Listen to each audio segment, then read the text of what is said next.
For my final video for Steam Next Fest February-March 2025, we're looking at 3D platformer and adventure games, and whilst I wanted to do many other game lists out there, I just ran out of time and demos are being revoked, so this is the last one. But I've saved the best till last because this video is chock full of day one buys for me and some really special games. So let's dive in, and let's kick off with Cairn, which is technically not a Steam Next Fest demo. It came out slightly before, but I played it during this period, and oh my word, am I so excited for this game. It's from the game bakers who made Fury and Haven, and this to me is their piece de resistance to date. You play as Ava, who is trying to climb Mount Kami on some kind of personal mission / vendetta, but the way how you control Ava is really unique. You press a button to start climbing, and then it automatically chooses which arm and leg will be the next limb you move. And it depends on how strained and unsafe that limb is, gets like prioritised, and which one's about to run out of stamina. And what you then do is look for the like craggle or crack or ledge or some kind of outcropping that you can then kind of rubber stick lady her onto, and so she gets into some really weird positions, but it totally works from a climbing perspective. Now you can turn off auto limb and try and like actually control exactly which thing you want to do next. I didn't do that in the demo because I was too busy being absolutely swamped and getting invested and involved in the beautiful world around you. It's really funny how quickly you start to notice all the cracks and ledges and start to plan out your visual route as you're going up various different cliff faces. And the higher you go, you can then stare out on vistas and see the world around you. There's some like weather patterns going on, light cycles. Oh, it's just beautiful. And then when you want to like stop in for like a save point, that can then become your campsite, and then you cook depending on what you've foraged along the way with like berries or noodles and water and all of that kind of stuff. I am so excited for this game. I cannot wait for it to be released. It is going to be an absolute day one buy, and there's something felt very special about this. And this is probably my favourite demo that I've played out of the entire Steam Next Fest. Hot on its heels and beautifully charming is Paperklay, a classic 3D platformer that is made out of a paper and craft-like world. And so if you're a fan of like Tearaway, for example, you will love the aesthetic here. But here you play as Chick and Nugget, which kind of carries around in your backpack. And what I really liked about this is that whilst the aesthetic totally sells the world that you're in, the levels that you play in are like semi-open world, like pick your own battles and try and uncover and collect all of the different things by solving different quests. But there is still proper platforming to be done too. The character you control, Chick, has no aftertouch whatsoever, and so it allows you to be really precise in your movements. So as you jump, double jump, dash, glide with like a little piece of paper with a little parachute glider thing as you go down, it just feels really precise and exacting. And that really helped because quite a lot of the platforming and the little challenges that you need to solve to find all of the eggs in the levels revolve quite often around like finding things within a time limit or doing some traversal to then pick up, say, like a lost frog and then bringing it back to the frog mama. There was lots and lots of good fun to be had here, but it was real traditional 3D platforming that I long for and adore from my childhood. And so, yeah, this is an absolute day one. And it sells not just the aesthetic, the soundtrack is there, Grant Kirkhope is doing the themes. It's just everything I love from late 90s, early 2000s platforming in 2025.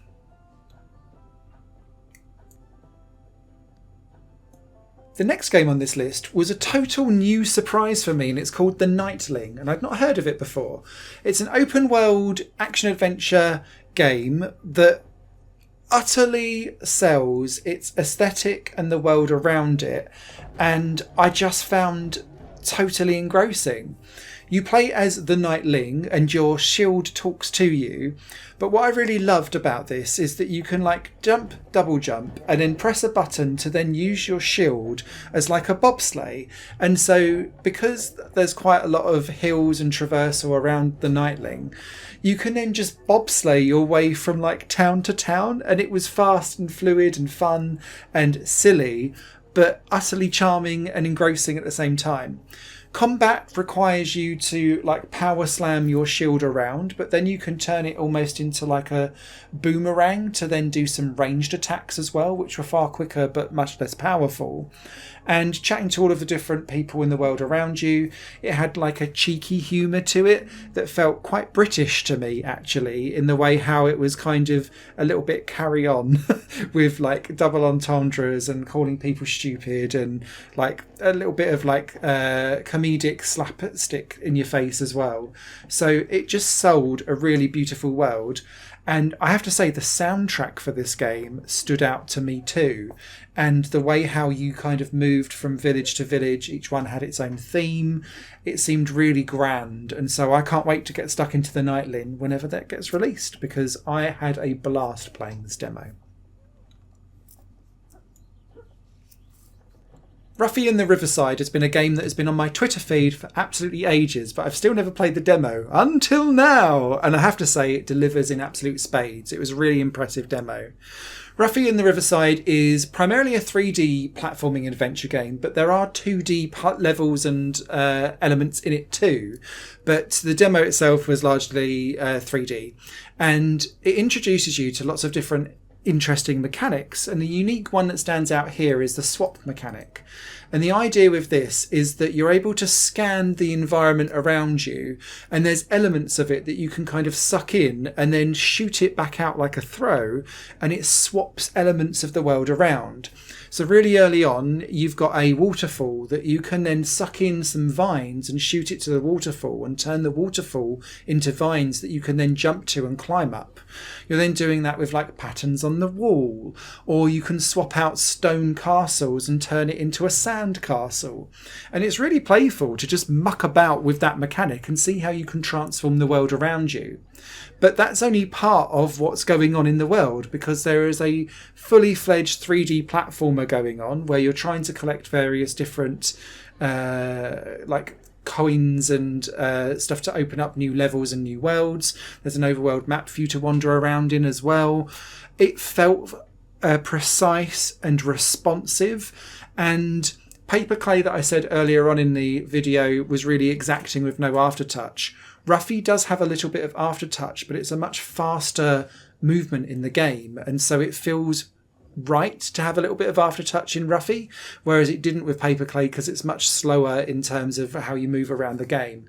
But yeah, Ruffy and the Riverside, I've been wanting to get in this demo for ages. It absolutely delivered. Another day one buy. This video is expensive for me. The next game on this list is for fans of Cooler World. It is Axyz, and if you imagined Cooler World smashed into a vaporwave aesthetic, then this is what this game provides, and it is fantastic and beautiful. The way how the levels are designed in Axyz are all designed in a way to be like brain teasers, because as you move your ball around the world, you don't do it in like a fluid way. You move forward block by block, and then you can kind of turn on a dime, but the world kind of rotates and flips around with you. And so what was below you, if you flip at the edge, then can go to the side or above you, which then means that you can roll and jump off the side and kind of twist the level around in a weird way, so you can end up on a totally different plane, which you initially didn't think you'd be able to get to until you started rotating and playing around with the world. Inside each level, there are 5 different pickups that you want to get. There is a time limit that you can push to too. And then you've got the whole vaporwave trapped in Windows 95 aesthetic going on, which I have to say really works with this type of puzzle design and graphical aesthetic and music that was going on too. This game was seriously impressive. It's another day one buy for me. I cannot wait to get my greedy mitts on it. But it was also really hard, so I'm going to have to sit there and be like, thinking about my brain and making sure that I can think in 3D level warping world environments so that I can get the best out of this game, because it's going to be an absolute blast to play, but challenging too. For the coziest game on this list, we've got Out and About. And this is a beautifully relaxed and cozy game around going off on an adventure to go and gather wild plants and fungi and herbs. And as you discover all of these new different flora and fauna, you'll then take photos of them so that you can identify them. That gives you little cards that tell you a little bit about that actual plant or flower or herb or object. And then what you can do is kind of snip off cuttings of them, and then you can take that to your mixing table so that you can then craft various different recipes as well. It's all about camping in nature. There are little zen areas where you can then relax around other stones and kind of have one moment with nature. The way how the character kind of skip runs around is super cute as well. The whole thing's just such a cozy vibe, and quite often I find with cozy games they go, oh, it's a cozy aesthetic, and then there's very little that kind of comes as a result of that. But Out and About feels really feature rich, which is exactly the kind of piece de resistance I'm looking for. When I come for a cozy game, I don't want just one or two mechanics and then it's oh, we're cozy because it's streamlined. Sometimes I actually want to go absolutely nuts and really dive into lots of crafting, lots of farming, lots of recipe making, and just being at one in a really vibrant world. And Out and About seems to be delivering that in absolute spades. So it's yet another day one. This video's gonna really do me in. Continuing the day one buys, we've got Tentacle Tango next, which is a single or two-player co-op platformer where you and your partner are holding tentacles and spinning around each other. And so you take it in turns if you're playing in co-op, or you just kind of keep pressing the buttons if you're in single player to stop still wherever you're being swung to, and then that triggers the next one to keep swinging. But what you then need to do is expand and contract using your trigger buttons on your controller to kind of hold your tentacles closer together or stretch them out further apart. As you go round corners, you'll kind of rope yourself and twist yourself round the corner, and that can be very helpful because it will get you round bends, but it might also mean you start smacking things that you don't want to. And it's all about trying to work out how you can kind of stomp your way around in a coordinated way that means that one of you doesn't drop off, or you don't end up sliding off the side of a mountain or taking too long and some of the platforms start to fall away. This is going to be a difficult, challenging game to play, but I loved the way how it was designed. It was really intuitive to pick up and play, and the simple control scheme of it, I think, really lends itself to being one of those.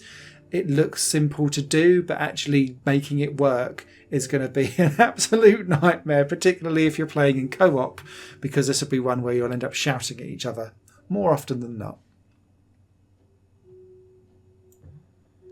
Kero Quest 64 is a collectathon 3D platformer with relatively open levels that you can traverse around with lots of different skills that you get. And some of the key things here is that your character is somewhat momentum driven, so you can jump several times, and so long as you time those jumps as you're running forward, each jump will get bigger and bigger and bigger. Lots of wall jumping to deal with too, and your tongue can then also throw you around almost like a grappling hook as well. And so the levels see you traversing really big spaces very quickly in order to find all of the different collectibles that are in the level. It's quite blocky. It feels like it was designed for N64 fans. I never had an N64 at the time. My brother-in-law did. And so I'd always pine back then. And so this oddly gives me nostalgia for something I technically never had, but it was very playable. It had lots of jaunty music and fun to be had. There was some issues potentially with some of the enemies, particularly flying birds that just seemed to chase you around the level and then just clonk you one. And I was like, how do I avoid you? I'm not quite sure. But the overarching vibe of Kero Quest 64 was one of joy and happiness, and I can't wait to get stuck in with this. And another day one. The next game on this list, I guess, is technically a 2D platformer, but it's also in a 3D space, and it's called Stellations, and it really stood out as being a unique entry for me. In Stellations, what you're doing is following around, at least initially, various different circuits and loops and weird and wonderful, like, lines in the sky, but it starts to become 3D as you kind of chase it round. If you don't stay on the line as you boast your way forward, then the line starts to go red and you lose like your percentages out of the 100% perfect trace of the line. But as you're dealing with all of this, sometimes you're having to like speed around at a certain speed to build up momentum of like a machine so that it can then turn itself on. Or it could be that you're darting around like an endless sky, creating tracings of like celestial shapes in the sky or something like that. It's really, really interesting, oddly hypnotic, quite difficult. And the reason why I say it's quite difficult is because if you're a bit lazy with your analog stick controls, and sometimes I am, you're often having to kind of loop yourself around and guide yourself in the right way possible. And so if you were slightly pointing your stick up rather than down, you might end up going on the wrong loop, for example. And that happened to me several times during the demo. But this was a unique and fascinating and really stylish experience that was very simple to pick up, but to master it was difficult. And so Stellations really kind of it left a mark on me long after playing it for its minimalistic precision platformer design. And so definite 2 thumbs up and another day one for me. It's about time we had something weird and anime driven, and this is Hyper Team Recon, which is a 3D platformer, but again it's got that kind of weird paper vibe to it, a bit like Ruffy was earlier on in the video. The unique spin here with Hyper Team Recon is that you can take on the form of anything that's like a hologram or like slightly see-through in a mirror. And each one of these like loads of different friends or foes or objects all can be moved around, but all have a different special ability. So the owl, if you press it repeatedly, can fly, and so you can fly up a tower. Another one's like a drill, so you can drill through crystals. Another one is like a cloud that can thrust its way forward without losing momentum, like a air dash, which can help you get across platform gaps that you couldn't do before. There's all different types of things that you can take over and be part of, and what Hyper Team Recon done exceptionally well was to keep absolute freshness in every screen that you were in, because you're constantly switching up different character types so that you can use the right attacks or special abilities to try and progress through the game. The writing in between with the cutscenes is equally stupid and ridiculous as it goes on, and this felt unique and fresh and gloriously chaotic, I think is my best phrase of describing this. And it was very addictive, and I didn't think this was going to be a day one buy when I started playing the demo, and by the time I'd finished it, absolutely day one buy.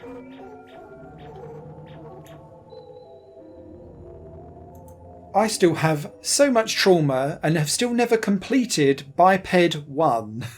But now Biped 2 is coming out in Q3 of 2025, so I wanted to dive into the demo to see what has changed and improved between the first and the second one. And I have to say, it's a refining of the formula, and whilst this game has probably actually increased the difficulty in some places, the developer has really kindly put in the Steam forums that they're looking at providing an easy and a hard mode for Biped so that people can progress further in the game without feeling constantly challenged every single step of the way as you go along. If you haven't played the original Biped, again, this is another one of those games where you can potentially play 2 to 4 players in co-op. But if you're playing in single player mode, one person controls the left leg, one person controls the right leg, or you can change it with different analog sticks as single player.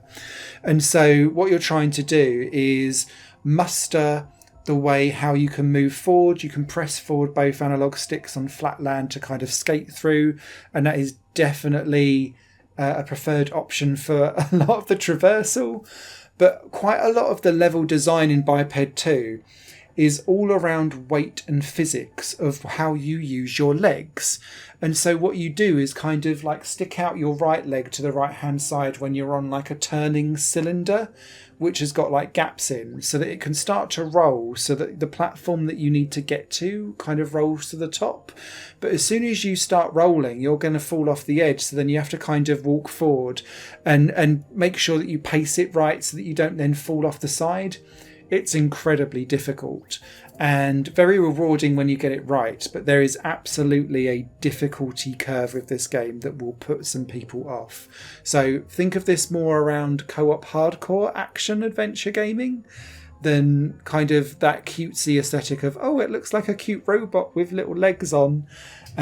This one's going to hand your butt back to you time and time again, because it is hard and hardcore, but I'm secretly looking forward to absolutely having my butt handed back to me when I get my mitts on it, coming out later this year. And yes, I will absolutely buy it.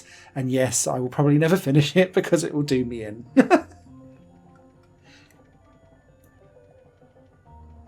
We're off to the world of theatre now with Once Upon a Puppet from publisher Daedalic Entertainment.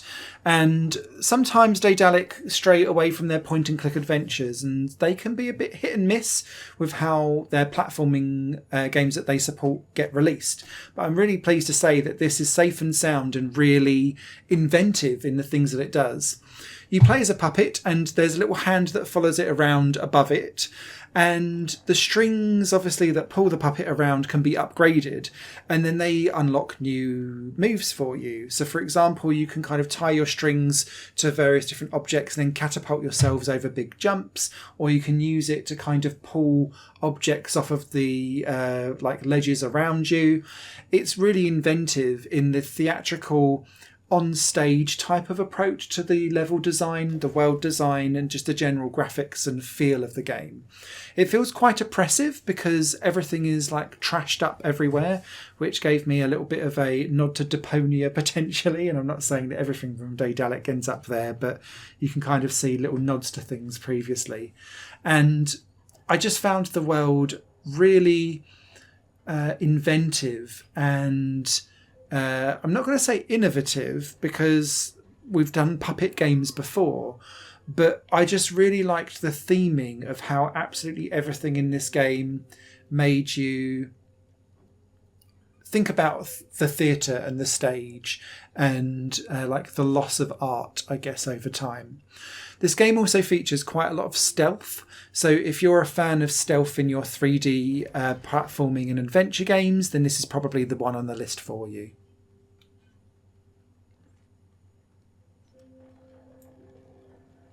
We're going deep underwater for the next game called Power Sync, which is all about turning on an electrical grid underwater to make sure that the underwater power plant can stay operational. The beauty in this game is its theming and its atmosphere, because you go from level to level in your yellow submarine, and when you arrive at that level, you can kind of see what you need to turn on, because there'll be lots of lights and dark flickering areas everywhere. But then working out what you need to do to get it to work is like a little mini maze puzzle in itself. And sometimes it's like picking up objects that you can then place on air vents that will then shoot the thing up.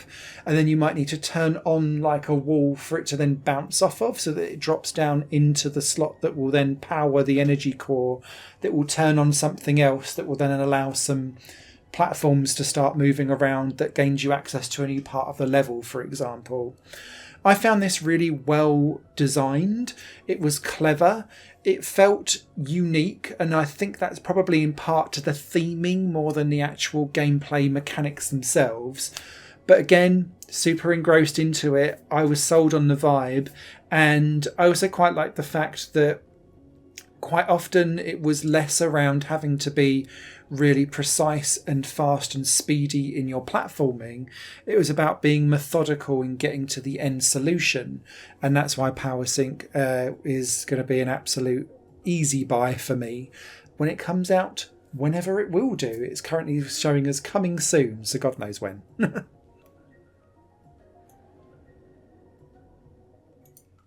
Now, if a fantasy adventure game was going for slice of life chill, then Bura, The Way the Wind Blows would absolutely be the entry that I would put forward from it, especially from this list.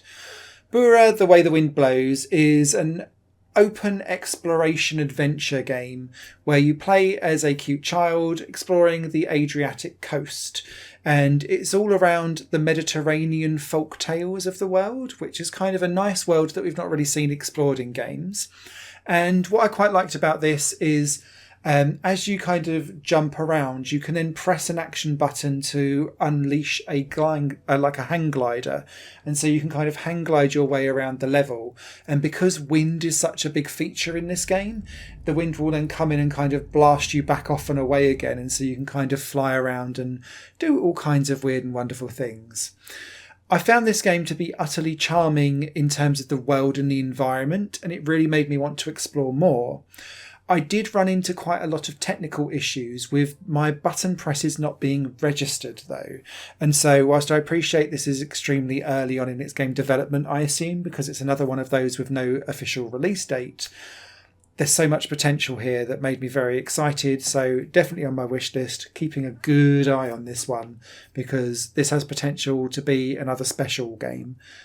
So long as it doesn't become too technically bogged down in bugs and issues as the game progresses.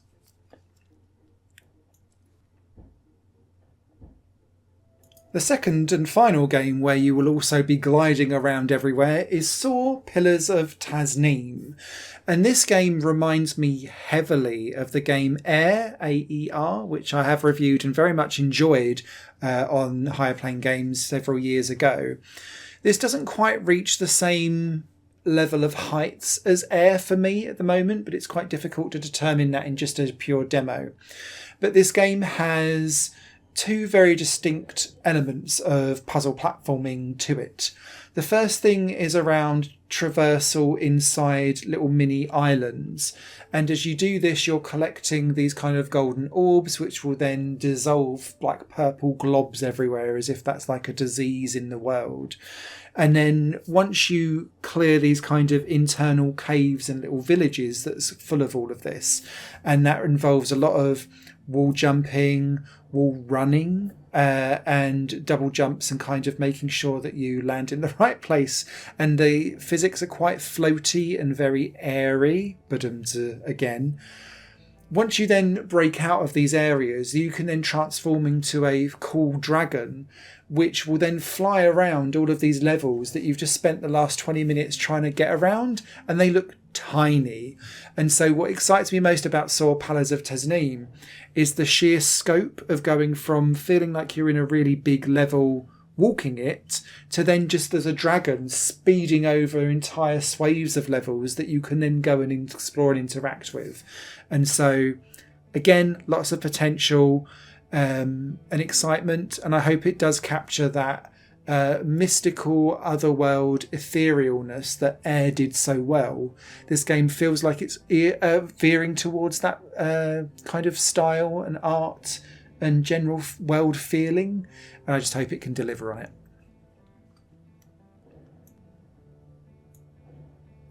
Next up, in games I'd never heard of but then were absolutely obsessed with by the time I'd finished the demo, is Squirrelled Away. And yes, we're playing as a squirrel.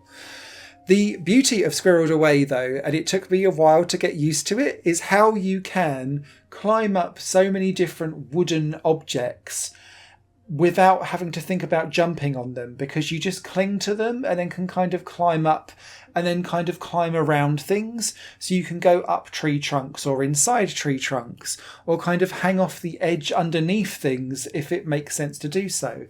Climbing up lampposts and then climbing all weird and wonderful around things. It takes a while to work out what you can and can't climb around and then traverse around things as your squirrel. The other cool thing around this is that it is definitely a collectathon. So lots of different things to collect. You can then, I believe, build and decorate a tree house later on in the game too, although I didn't spend too much time with that in the demo itself. I spent most of my time just exploring the world, chatting with all the different creatures, completing various different missions, and then having little zen moments where you can just sit there as a calm little squirrel enjoying the world go by. This felt colourful, expansive, with lots of different missions that you could pick and choose from in kind of any order that you wanted to. There's an overarching goal, but you can choose like the order of how you get there, which I thought was quite cool. And yeah, the general explorative nature of this game was really what stood out to me. And so instant wish list. This will probably be a day one for me as well. Kejora is a game that I was hoping to put on a story-rich point-and-click adventure video, but I'm not able to make that, so here it is in this collection, because it is technically also a 3D adventure game. And by that I mean that you quite often move on 2D planes, but you're moving back and forth between them. You play as 3 children, swapping between them at different points, because each one has different skills. One's a bit more brainy, one's a bit more brawny and can kind of push things and smash things up, and the other one's a little bit more dexterous and can kind of jump up and over things.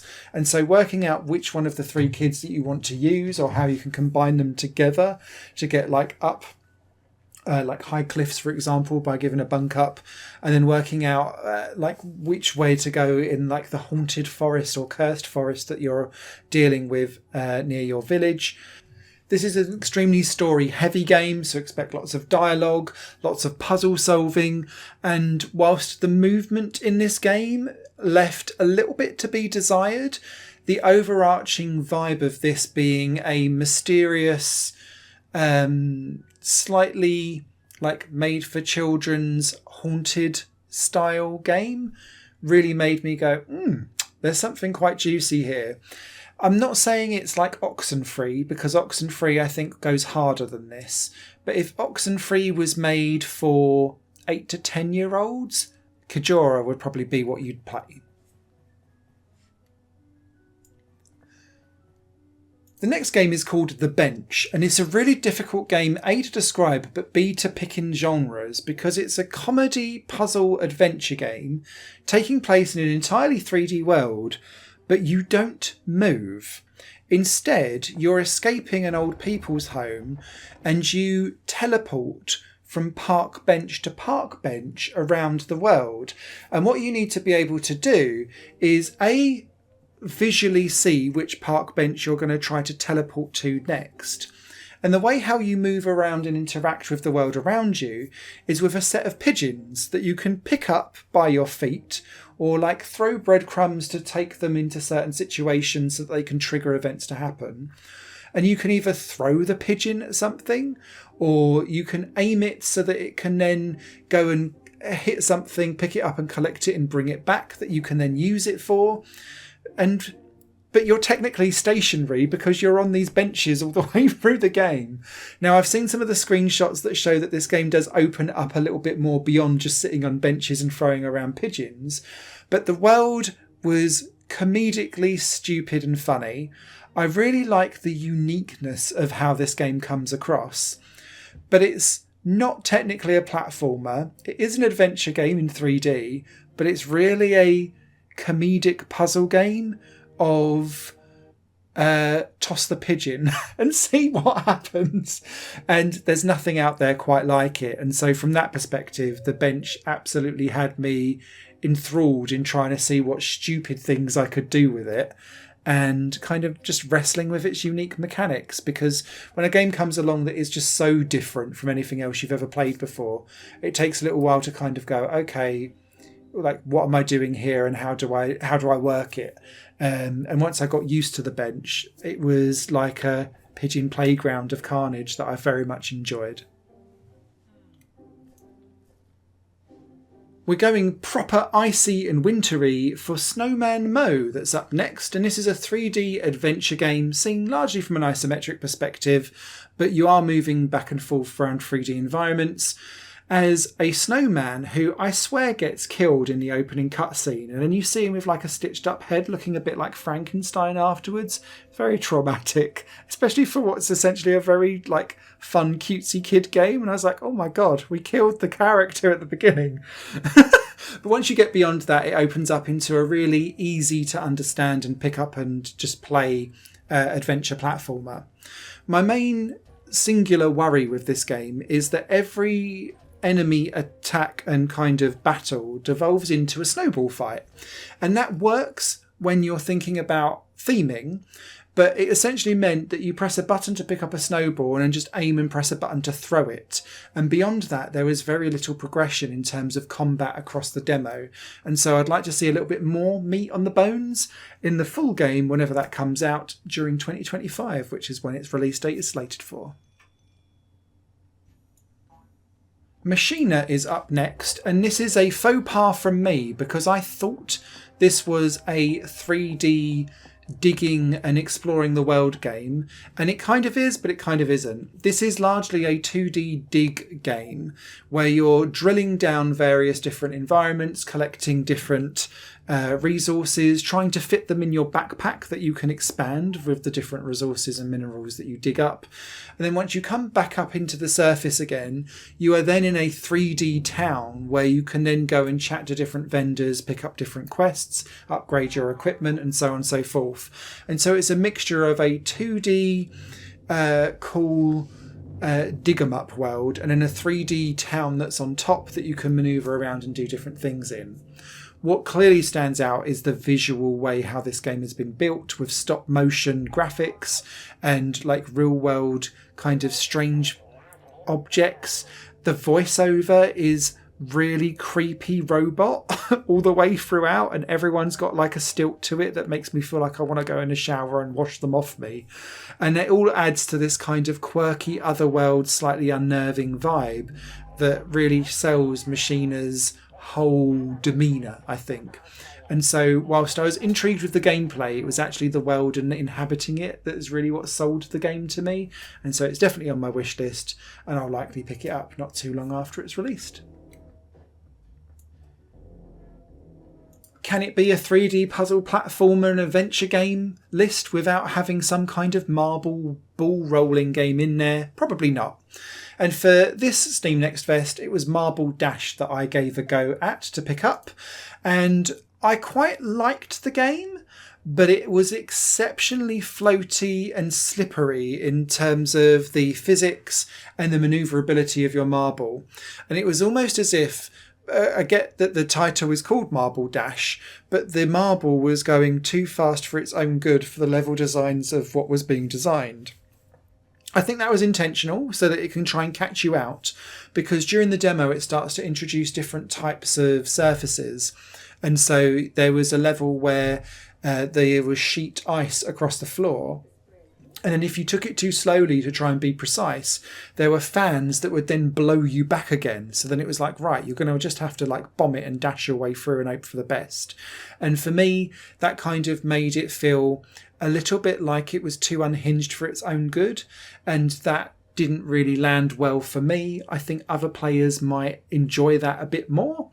And I think what was missing from the demo but then comes into the main game itself is that there's going to be a lot of online multiplayer, online co-op, Steam leaderboards for all of the different levels to try and like time trial your way around.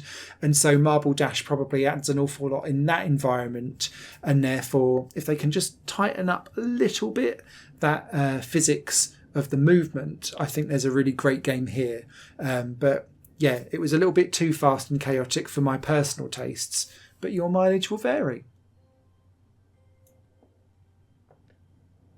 My Chandroid Sweetheart, I was actually going to put in my puzzle video, but I spent more time 3D platforming and adventuring than I did puzzling in this game, so it sits in this list. This sees you with a robot that you have bought as your wife who doesn't want to leave you, but has had her like CPU memory taken away from her and stolen. And so what you're trying to do in this game is maneuver around your cool little weird town. But because she's constantly going with you, because she wants to be loved, you're always having to try and find ways and means to get your little robot wife across the platforms and to follow you around. So you don't want to go near any water, because if she falls in it, she'll electrocute. You can't get her across any gaps because she doesn't jump. So you always have to try and find ways to knock platforms in so that she can then come across.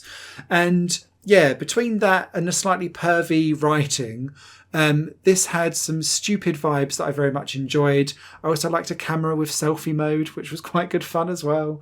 And yeah, there was definitely something here that felt quite unique and fun and playful, but there was a lot of thought that went behind how the level design and the world design meant that you had to really think about, how do I get Chandroid over with me? And it's not quite the Ico of this world, but you can kind of see Ico's inspiration of how can I clear the path to help someone come with me wherever I go on the journey. And so from that perspective, it stays on my wish list. And yeah, look forward to seeing more of it in the future.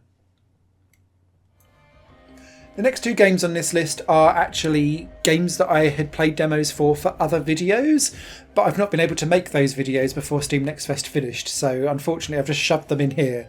But they were both great, they're both on my wish list, and I want to buy them both. The first one is Core Breaker, which is an action platformer with roguelike elements where you're going around from single screen room to single screen room, shooting and killing all of the different enemies inside before you can kind of open up the doors and escape to the next room as you go around the maze.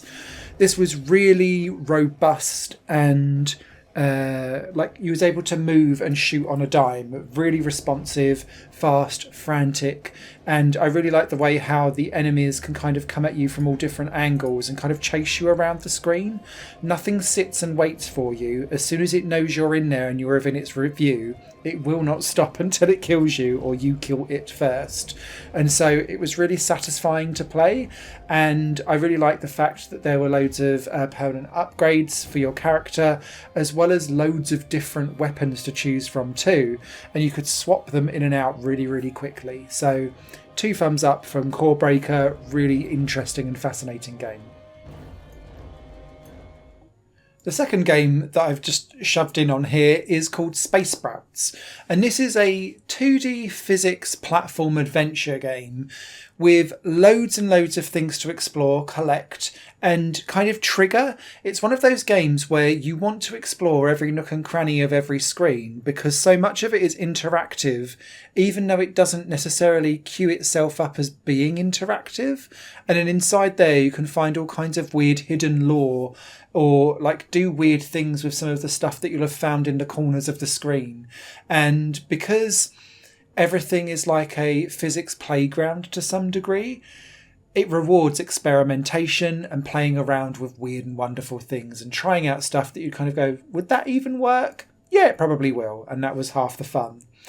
What I really liked about this is it's about a character that is kind of trying to make a home away from home and feeling homesick, and all of the different objects that you collect, and think about Oda's memories. Oda is the character that you control. She kind of ends up kind of thinking, well, actually, this reminds me of home, and this reminds me of this, and this reminds me of that. And it gets you feeling nostalgic for a world that you don't even know as you build out Oda's personality and world around her. And that was fascinating to me. Really well designed, beautiful aesthetics, really fun physics that enable lots of things to explode and be causing carnage and chaos everywhere. What's not to love? It's out on the 31st of March, so I'll be picking it up on day 1 for a review. And then to round off this video were the only 2 games that didn't stay on my wish list, and it's because I really struggled with them. The first one is Skyline Savior, which I could have probably put on the racing games, but it is a 3D platformer. It's just you platform as a Nissan Skyline, trying to get around lots of precision platforming elements to make your way off the kind of weird world that you're trying to traverse and then go higher and higher and higher. The problem with this game was that the physics of your driving were really slippery and rubbery and unresponsive and difficult to actually pull off. And because the world is set up to try and be like rage bait, I don't really do very well with those games. And so slippery, wobbly controls plus rage bait game level design just makes Simon a very unhappy person. And so I didn't get very far in this game, got frustrated, uninstalled and removed it from my wish list. The other game that I struggled with was a game called Undefined Survivors, which is actually since released. And I think it's sitting on a 0% rating, which I think says a lot. I downloaded this one because it was a 3D open world survival game, which was about like surviving a post-apocalypse disaster. And I love disaster movies, and so seeing me wandering around in a smashed up world trying to survive really appealed to me. This game was so glitchy. I was walking through the floor, I would then get stuck in the environment, I'd pick up things and the game would freeze and get stuck on it. I would try to combine materials and the game just wouldn't have it. I tried to light a fire, that struggled and it wouldn't work either. Jumping would mean that the game would freeze or drop down to like 2 or 3 FPS. It was just grim, and it feels like it's released in that state too, which is probably why it's sat on 0% positive ratings. Do not touch this one with a barge pole. It is clearly not ready for release, but it's out there already, and so Undefined Survivors deserves undefined success in my personal opinion. I hope that's been helpful and you found some great new games to wishlist. I think this was probably the strongest category in everything that I reviewed played during Steam Next Fest, because it was just crammed full of absolutely fantastic games, and can't wait to get stuck in. What a year we've got ahead of us in gaming. Higher Plane Games is part of the Higher Plane Network, a completely independent media outlet supported by people like you. The goal is to create the best possible content that cultivates a richer indie scene for games as well as music and entertainment. To find out more and to get involved, visit patreon.com/Higher Network.